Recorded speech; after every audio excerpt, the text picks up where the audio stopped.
Moikka! Tiedätkö, missä kunnossa teidän taloyhtiö on ja mitä remontteja on odotettavissa seuraavan 5 tai 10 vuoden aikana?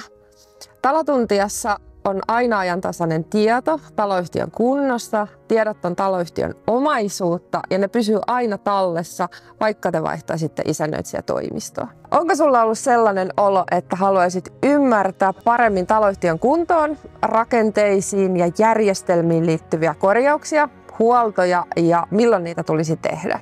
Taloyhtiön kunto, korjaushistoria ja huoltotiedot on esitetty Talotuntiassa selkeästi ja niin, että sinun ei tarvitse olla rakennusalan ammattilainen ymmärtääksesi niitä. Tavoitteena on, että voit tehdä tietoon perustuvia päätöksiä Talotuntian avulla. Talotuntiasta saat napin painalluksella ajantasaisen tiedon taloyhtiön kunnosta ja ehdotuksen kunnossapitotarveselvityksestä, jota on helppo muokata. Tee fiksuja päätöksiä ja pidä taloyhtiön kunto ajan tasalla.